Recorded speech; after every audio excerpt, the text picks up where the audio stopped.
daw pangit. What a word, no? Galing pa talaga kay Toray, mga kababayan, ang salitang pangit. Toray Mau. Baka magulpi ka, Toray Mau, ni Baste, Toray Mau. Naniniwala po ako dito kasi kayo po, ang ganda nyo po. Ibig sabihin, hindi kayo pangit. Hindi po kayo adik. Hindi kayo pangit. Pero sa Malacanang, maraming pangit. Oo, at marami ding judik siguro, mga kababayan. Mayroon ng isa, ha, confirm. Ongoing pa rin, mga kababayan. Ayun, opisyal ng Malacanang, mga kababayan, sekretary ata doon sa Malacanang. Umaming bumabatak, mga kababayan, ng illegal na pulburon. Naniniwala po ba kayo na pag adik ay pumapangit talaga?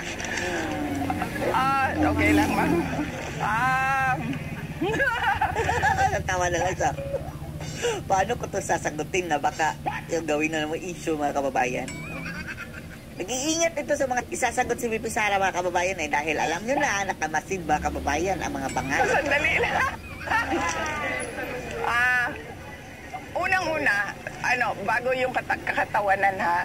Unang-una, napakahalaga kasi nung drug test.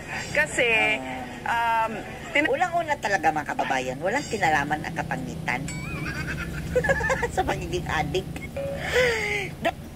Pumapangit kumpara noong hindi pa sila bumabatak. Depende sa din, mga kababayan, ginagamit. At depende sa level ng kanilang pagiging judik. Pero usually, mga kababayan, yung mga judik, wala na yung hygiene, kaya pumapangit sila. Ayaw maligo, ayaw mag-toothbrush, kaya dumudugo ang mga kababayan, ngipin. May kilala kayo, dumudugo ang ngipin. Marami tayong kilala, judik, mga kababayan, pero ewan na natin kung yung ibang dumugo ang ngipin, kung judik ba yun. Wala ng hygiene. Yan ang ibig sabihin ng pangit. Kung sinabi ni Toray, mga kababayan, na parang ang pinapalabas niya na as in pangit, as in ugly, inherently ugly. Kabulukan, mga kababayan. Magiging suspension yan. Tanong natin yung kapasidad ng ating mga leaders na kaya kailangan talaga drug test, isip at magdesisyon. Kapag nagdodroga ka, altered yung state of mind mo eh. So paano natin napapanigurado na sakto yung mga desisyon or ikaw pa ba yung praning, mga kababayan, praning ang dating gawa ng mga desisyon. So napakahalaga talaga ng test. Kasi it goes into the competency of the person in office. Talaga? Kung pangit, malamang pangit talaga yung papangit ka, yan ang tamang term. Kapag maganda ka, hindi naman totally mapapangit ka talaga, mga kababayan, Pero kumpara doon sa hindi ka pa bumabata, mapangit ka talaga. May ng konti lang naman. Pero kung maganda ka, mga kababayan, mababawasan ng konti ang iyong kagandahan. Kasi ito mga artista, mga kababayan, maraming dyan addict.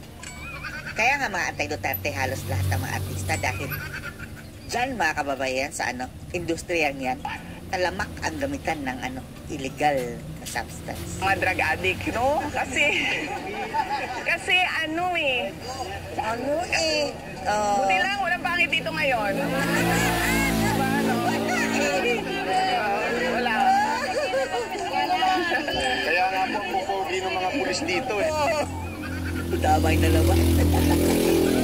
Sige, Balatbay, Di ba lagot ka na sa NBI na Balatbay? Last wish daw ng NBI director, kukunin daw nila si Balatbay at paimbestigahan. Ngayon, No comment po.